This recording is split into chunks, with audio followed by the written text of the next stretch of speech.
Pacarku tidak ganti baju selama sebulan. Di internet katanya hantu tidak bisa ganti baju, karena tidak ada yang membakar baju untuk mereka.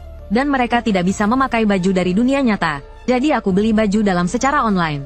Berencana mencari kesempatan untuk mengujinya. Apakah dia manusia atau bukan? Aku dan Xiao Miao bertemu secara online. Saat bertemu langsung, dia tidak mengecewakan. Kami sudah bersama hampir sebulan. Dia sangat cantik, sampai aku menemukan benjolan merah kecil di kakiku. Aku mencari kondisi ini di internet, tapi jawabannya mengejutkanku. Tapi aku tidak macam-macam di luar. Aku jadi curiga pada Xiao Miao.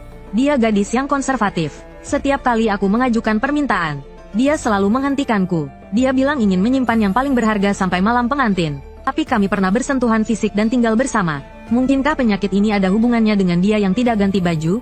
Saat dia datang malam ini, aku harus mencari tahu. Malam tiba, aku dan Xiao Miao tidur seperti biasa. Saat dia lengah, aku mencoba menyentuhnya, ingin melihat apakah tubuhnya seperti yang kupikirkan. Tindakan ini membuat Xiao Miao sangat tidak senang. Sampai di sini, aku memutuskan untuk jujur. Aku bertanya mengapa dia selalu memakai celana dalam itu. Apakah ada penyakit di tubuhnya? Mendengar ini, Xiao Miao terdiam. Lalu dia diam-diam berpakaian dan turun dari tempat tidur. Sebelum pergi, dia menjelaskan, noda darah tidak bisa hilang. Dan dia kebetulan memakai celana dalam itu. Tapi aku menganggapnya sebagai wanita yang tidak higienis. Xiao Miao menangis dan meminta putus denganku. Saat itu aku sangat menyesal. Aku segera meminta maaf padanya. Dan berjanji tidak akan pernah mencurigainya lagi. Tapi beberapa hari kemudian aku mengingkari janjiku. Dan kali ini aku menemukan sesuatu yang lebih mengerikan. Hari itu Xiao Miao pergi mandi. Dan meninggalkan ponselnya di luar. Meskipun tahu melihat ponsel orang lain itu tidak baik. Aku selalu ingin mencari tahu tentang hal ini. Kata sandi kuncinya adalah tanggal lahirku. Dari sini terlihat dia masih mencintaiku. Aku membuka album fotonya. Isinya hanya foto selfie-nya dan fotoku. Tapi tak lama kemudian aku menemukan sesuatu yang aneh. Foto-fotoku itu, semuanya diambil saat aku tertidur di malam hari. Tapi saat itu Xiao Miao sudah pulang. Dia punya kunci rumahku. Foto-foto ini mungkin diambil saat aku tertidur dan dia kembali. Mungkinkah Xiao Miao menjadi pacarku? Bukan karena menyukaiku, tapi karena rahasia yang ada padaku. Saat itu juga, Xiao Miao keluar dari kamar mandi. Aku tidak membiarkan dia melihat apapun yang aneh. Aku mengalihkan pembicaraan. Setelah bermesraan sebentar, dia kembali tidur. Tapi hatiku tidak tenang, jadi aku diam-diam mengikutinya, ingin melihat apa yang dia lakukan setiap kali setelah berpisah denganku. Tempat tinggalnya agak jauh dari tempatku. Aku naik taksi dan mengikutinya. Saat dia turun, aku mengejarnya. Tapi dia menghilang dengan cepat. Aku mencarinya cukup lama di Jalan Ankang. Tapi aku tidak menemukan toko pakaian dalam. Apakah Xiao Miao membohongiku? Apakah dia sebenarnya bukan pemilik toko pakaian dalam? Apakah alasan dia muncul di dekatku adalah untuk merencanakan sesuatu yang buruk terhadapku? Tapi aku hanya orang miskin. Aku benar-benar tidak mengerti apa yang bisa diambil dariku. Karena tidak bisa memahaminya. Aku bertanya pada penjual sate di pinggir jalan. Apakah ada toko pakaian dalam di dekat sini?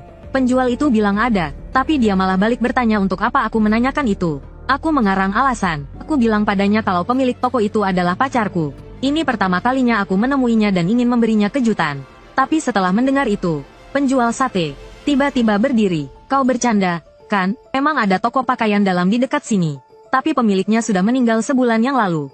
Tokonya juga sudah tutup. Aku bertanya dengan tidak percaya. Apa katamu? Aku baru saja bersamanya. Penjual sate itu menjelaskan dengan serius. Pemilik toko pakaian dalam itu dibunuh. Itu benar. Semua orang di jalan ini tahu. Karena polisi tidak bisa menemukan pembunuhnya, kasus ini ditutup-tutupi. Dengan sedikit harapan, aku bertanya padanya, apakah ada toko pakaian dalam lain di sekitar sini? Tapi jawabannya tetap tidak. Hanya ada satu toko pakaian dalam di sini. Dan setelah pembunuhan itu, beberapa toko di sekitarnya pindah. Sampai sekarang tidak ada yang berani menyewa bangunan di sana. Penjual sate itu sepertinya tidak berbohong. Dan hal seperti ini mudah diverifikasi. Jadi hanya ada dua kemungkinan. Entah dia bukan pemilik toko pakaian dalam, atau dia hantu. Apapun itu, artinya dia membohongiku. Aku harus mencari tahu kenapa dia mendekatiku. Karena tidak bisa memahaminya, lebih baik aku pulang dan menunggunya. Aku bergegas ke mall, dan membeli kamera tersembunyi. Lalu aku menyamarkannya dan meletakkannya di meja samping tempat tidur. Untuk berjaga-jaga, aku juga meletakkan pisau dapur di bawah bantal untuk perlindungan. Setelah melakukan semua itu, aku mulai merasa rileks. Rasa lelah langsung menyelimutiku. Saat aku bangun lagi, aku tahu aku kesiangan. Saat itu sudah pagi berikutnya. Untungnya aku memasang kamera. Seharusnya ada informasi berguna di dalamnya.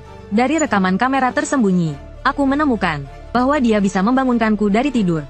Tapi aku tidak ingat apa-apa. Aku hanya bisa samar-samar mendengar diriku sendiri mengatakan mari kita mati bersama. Melihat wajahku yang terdistorsi di video, aku tidak percaya itu kata-kataku. Mungkinkah bukan hanya Xiao Miao yang tidak normal?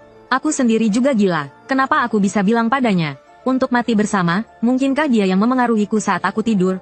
Untuk menjelaskan semua ini, aku harus mencari tahu dulu apakah dia manusia atau hantu. Aku beralasan kangen padanya, dan ingin mengunjunginya di tokonya. Jika dia bukan manusia, tentu saja tidak ada toko pakaian dalam. Dia pasti akan mencari cara untuk menolakku. Tapi yang mengejutkanku, Xiao Miao akhirnya mengizinkanku menemuinya di toko. Kami sepakat untuk makan dulu, lalu pergi ke toko pakaian dalamnya. Melihat Xiao Miao begitu yakin, ada sesaat aku berpikir mungkin benar ada 2 toko pakaian dalam di Jalan Ankang. Aku melihat lagi penjual sate itu. Dia jelas masih ingat aku, dan menyapaku dengan antusias. Tapi sedetik kemudian, aku melihat pupil matanya membesar dengan cepat, dan dia menatap tak bergerak ke arah belakangku. Aku mati-matian berteriak pada pria itu, berharap dia bisa menghindar, tapi dia hanya melihat truk menabraknya. Untuk pertama kalinya aku melihat orang hidup meledak di depanku. Mual sampai ingin muntah. Setelah kecelakaan lalu lintas yang begitu parah, polisi segera tiba di tempat kejadian. Entah kenapa, aku merasa ada tatapan yang diam-diam mengawasiku. Dengan bantuan cahaya bulan, aku hanya samar-samar bisa melihatnya sebagai sosok pria, tapi ketika dia menyadari aku melihatnya, dia cepat-cepat menarik topi dan berbalik pergi. Saat aku bingung, Xiao Miao datang. Penjual sate itu hanya karena berbicara jujur padaku, mengalami kecelakaan tragis. Jika dia tidak mengalami kecelakaan hari ini, aku bisa memastikan apakah Xiao Miao benar-benar pemilik toko pakaian dalam. Mungkin semua ini dia yang mengatur. Memikirkan hal ini, aku mendorong pacarku dan lari seperti orang gila. Aku mulai takut pada wanita ini. Tingkah lakuku yang kasar tidak membuatnya marah. Malah dia terus mengikutiku dan mengucapkan kata-kata penghiburan. Dia mengira aku ketakutan melihat kecelakaan itu. Dia bahkan membelikan makanan favoritku, dan berusaha menunjukkan kelembutan dan perhatiannya. Tapi semua ini tidak bisa mengubah tekadku untuk mencari tahu semuanya. Aku mencari di internet dalam kondisi apa seseorang tidak mengganti celana dalamnya. Satu informasi yang berguna, hanya hantu yang tidak pernah mengganti celana dalamnya. Karena keluarga biasanya tidak membakar pakaian dalam orang yang sudah meninggal. Jadi mereka tidak bisa menggantinya. Jika Xiao Miao hantu, maka dia selalu memakai celana dalam yang sama. Bisa dijelaskan? Sebuah ide cemerlang tiba-tiba muncul di benakku. Aku memilih toko online dan membeli 1 set pakaian dalam seksi. Jika dia tidak menggantinya, berarti dia menyembunyikan sesuatu. Jika dia menggantinya tapi tidak muat, maka bisa 100% dipastikan dia hantu. Setelah itu aku berencana mandi air hangat dan tidur. Besok aku akan memulai rencanaku. Tapi saat melewati cermin, aku tiba-tiba melihat ada cetakan tangan berdarah di sana. Pasti Xiao Miao. Dia mengisyaratkan agar aku berhenti menyelidiki.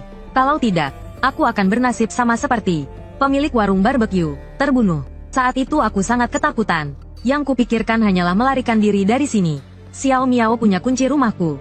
Aku tidak berani pulang, jadi aku mencari hotel. Xiao Miao datang setiap malam. Aku tidak tahu apakah dia masih bisa menemukanku setelah aku pindah. Tapi aku membawa kamera. Jika dia datang malam ini, aku akan langsung mengkonfrontasinya, bertatap muka dengannya. Tiba-tiba, sebuah kartu kecil terselip dari bawah pintu. Di atasnya ada foto seorang mahasiswi miskin yang meminta bantuan. Sebagai orang yang berbudi luhur, aku tidak akan tergoda oleh hal-hal kotor seperti ini. Gadis itu bernama Xiao Guai. Dia dengan antusias memperkenalkan keahliannya padaku. Aku segera memotongnya, menjelaskan bahwa aku tidak punya maksud lain. Hanya saja aku agak takut hari ini dan ingin mencari seseorang untuk diajak bicara. Xiao Guai setuju. Pekerjaan yang menghasilkan uang tanpa susah payah. Hanya orang bodoh yang menolaknya. Tapi meskipun ada seseorang di sampingku, aku tetap tidak bisa tidur. Saat aku bangun dan pergi ke jendela untuk menghirup udara segar, aku melihat Xiao Guai duduk. Matanya merah menyala. Ekspresinya juga sangat aneh. Aku berteriak ada hantu, sambil melarikan diri. Belum jauh aku berlari, aku mendengar Xiao Guai memaki di belakangku. Gila, nyewa PSK, malah menakut-nakuti orang tengah malam. Aku nggak mau nerima orderan ini. Apakah aku salah lihat tadi? Untung aku punya kamera. Aku akan mencari jawabannya dari video. Anehnya, di video, Xiao Guai memang tidak bangun. Dia terus tidur. Aku menatap layar komputer dengan saksama. Akhirnya aku menemukan sesuatu yang aneh. Di balik dinding di dekat pintu masuk, ada seseorang bersembunyi, tapi ruangannya terlalu gelap. Aku tidak bisa melihat wajahnya. Tapi kamera di koridor hotel mungkin merekam sesuatu. Aku membayar 200 yuan untuk melihat. Rekaman CCTV hotel, tapi gambarnya seperti terganggu, dan menjadi layar salju. Aku hanya bisa mendengar suara di koridor. Suara langkah kaki samar-samar. Saat penglihatan kembali jelas, aku melihat punggung seseorang yang sangat mirip Xiao Miao. Tapi bagaimana dia tahu aku tinggal di sini? Dia pasti juga tahu tentang keberadaan Xiao Guai. Tapi kenapa dia tidak membangunkanku? Semakin banyak pertanyaan muncul di benakku. Saat aku kembali ke kamar, aku menemukan banyak kartu kecil terselip di dalam rumah. Di atasnya terdapat foto Xiao Guai dari jauh. Dan itu foto candid. Apakah ini peringatan dari Xiao Miao untukku? Akankah dia membunuh Xiao Guai? Seperti dia membunuh penjual sate, aku buru-buru menelepon Xiao Guai untuk memperingatkannya agar berhati-hati. Tapi yang ku dengar dari telepon adalah nada nomor kosong. Aku punya firasat, Xiao Miao akan menyakiti gadis itu. Aku berbohong bahwa aku merasa tidak enak badan dan memanggil Xiao Miao. Malam itu aku menggunakan berbagai alasan untuk membuatnya tetap di sisiku. Merasakan perhatiannya yang luar biasa, aku tidak bisa tidak berpikir alangkah baiknya jika dia bisa membohongiku seperti ini selamanya. Entah kapan aku tertidur, saat aku bangun lagi, sarapan sudah tersedia di meja. Aku ingin keluar untuk menyegarkan pikiranku, tapi aku melihat sekelompok orang berteriak kebakaran. Itu hotel tempatku menginap kemarin. Saat ini, di mataku, hotel itu terbakar hebat. Saat pemadam kebakaran tiba, sesosok tubuh diangkat dari lautan api. Angin sepoi-sepoi bertiup, dan aku melihat wajah gadis itu. Xiao Miao tetap menyakiti Xiao Guai. Hantu macam apa dia sebenarnya? Jika aku terus diam saja, orang-orang yang berhubungan denganku akan dibunuhnya satu persatu. Kupikir, aku harus membunuhnya. Tapi saat itu, akun Kiki yang hampir lupa kata sandinya tiba-tiba menerima permintaan pertemanan. Seseorang meminta untuk menambahkan aku sebagai teman. Kalimat pertamanya membuatku penasaran. Dia bilang dia tahu siapa sebenarnya yang ada di dekatku, manusia atau hantu.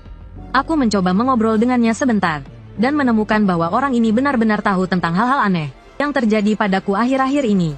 Dia juga memberitahuku bahwa aku hanya perlu mencari pisau jagal yang telah digunakan untuk menyembelih lebih dari 100 babi, lalu menggigit jari tengahku dan menggambar jimat darah ini, kemudian menebasnya beberapa kali ke arah bayangan makhluk kotor itu. Maka dia akan terperangkap di sana dan tidak bisa bergerak. Saat ini, orang ini bagaikan penyelamat dalam keputusasaanku. Meskipun belum pernah bertemu, aku tetap memutuskan untuk mempercayai BT Diet ini. Aku segera pergi ke pasar untuk membeli pisau jagal. Penjual pisau jagal, ketika mendengar aku ingin membeli pisau yang telah digunakan untuk menyembelih lebih dari 100 babi, dengan nada licik bertanya apakah aku mengalami gangguan makhluk halus. Dia membawaku ke ruang belakang, dan berkata bahwa kakeknya adalah seorang peramal. Jadi, aku sedikit paham soal beginian, tapi tukang jagalnya minta harga terlalu tinggi. Pisau jagal yang sesuai kebutuhanku dijual seharga 2.000 yuan. Demi keamananku, aku pun nekat membelinya. Saat aku pergi, pemilik toko memberiku nasihat. Yang paling ampuh untuk melawan makhluk kotor bukan pisau jagal, melainkan pisau pembunuh. Sesampainya di rumah, aku menyiapkan semuanya. Xiao Miao sudah sampai di depan pintu. Begitu pintu terbuka, dia langsung memelukku.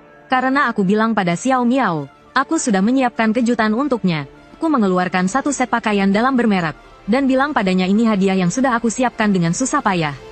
Xiao Miao memutar bola matanya. Jangan-jangan kejutan ini untukmu sendiri? Tapi dia tidak menolak. Dia hanya bilang sebagai imbalannya, ku harus membelikannya segelas teh susu di bawah. Baru dia mau memakainya untukku. Permintaan sederhana seperti ini, tentu saja langsung ku terima. Saat aku kembali ke kamar, aku langsung terpesona oleh Xiao Miao. Dia sudah berganti pakaian, dan berbaring di tempat tidur menungguku. Tapi karena dia bisa memakai pakaian dalam ini, berarti dugaanku salah. Xiao Miao bukan hantu. Tapi saat itu juga, seseorang mengirimiku pesan. Si Bumi lagi. Dia bilang ada orang membakar sesuatu di koridor, dan menyuruhku untuk melihatnya. Setelah keluar, aku melihat ada tungku api yang hampir padam di koridor. Dari sisa-sisa yang terbakar, aku mengenali itu adalah pakaian dalam yang kubelikan untuk Xiao Miao. Apa harus dibakar dulu baru bisa dipakai? Sama seperti yang dikatakan di internet, hantu perempuan hanya bisa memakai barang yang dibakar untuknya. Si Bumi ini tahu banyak hal. Aku bertanya padanya bagaimana dia tahu urusanku. Dia bilang padaku, mataku ada di tubuhmu. Meskipun aku tak mengerti maksudnya, tapi karena dia sudah memberitahuku tentang pembakaran di koridor, berarti untuk saat ini dia membantuku. Setelah menenangkan diri, aku kembali ke kamar. Xiao Miao sudah tertidur karena menungguku. Aku mengangkat pisau jagal, asal bisa menebas bayangannya.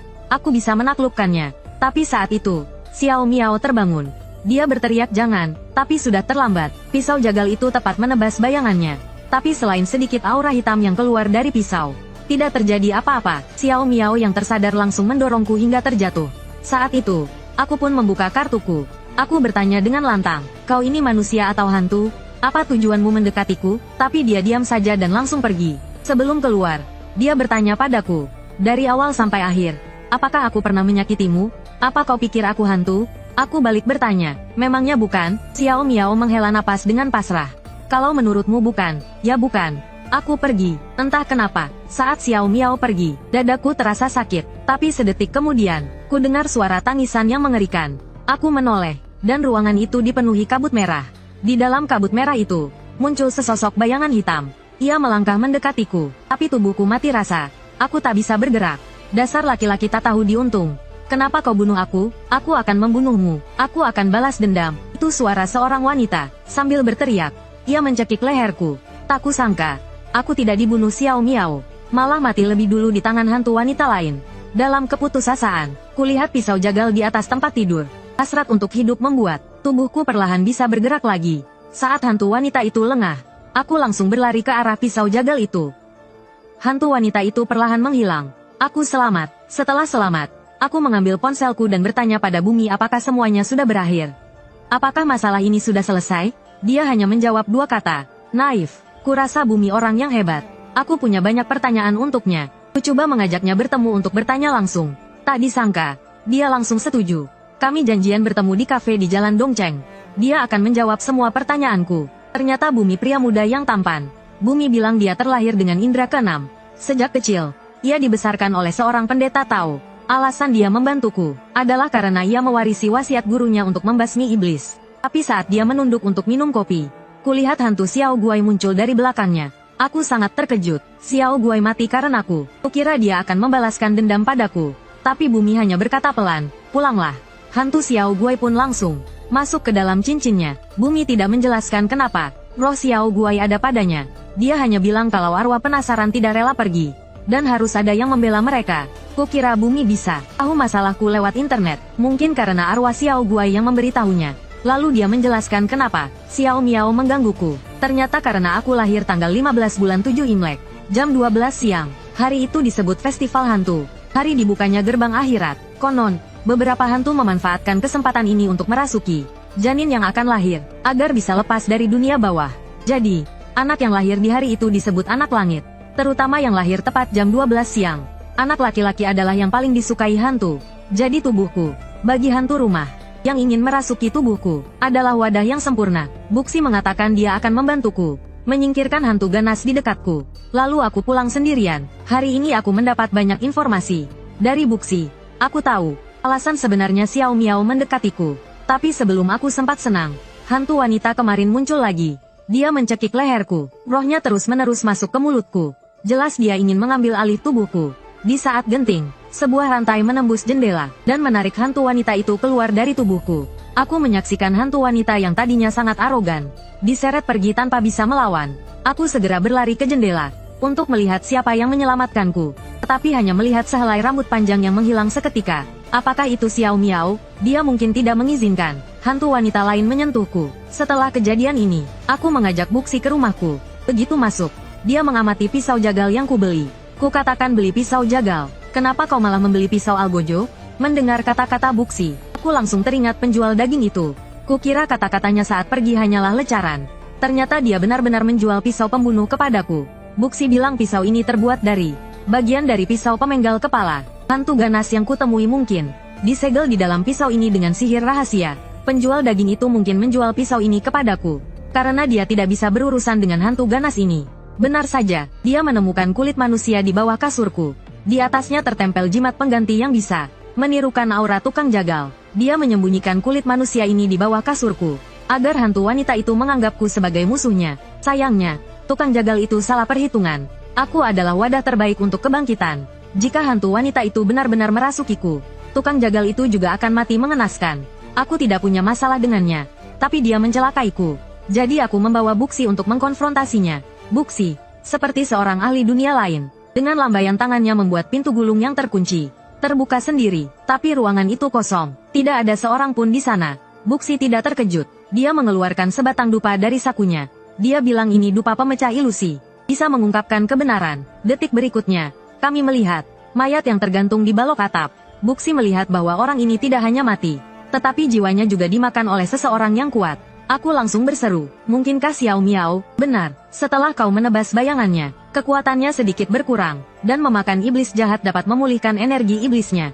Dia ingin menggunakan ilusi untuk mengelabui, tapi dia tidak menyangka aku akan ikut campur. Kau pulanglah dulu, aku akan menemuimu setelah menyelesaikan urusan di sini. Pulang sendirian ke rumah, aku menunggu Bu Xie dengan cemas. Sekarang dia tidak di sisiku. Aku merasa tidak aman. Setelah beberapa saat, dia akhirnya datang terlambat. Begitu bertemu, dia memberitahuku bahwa kita tidak bisa menunda lagi.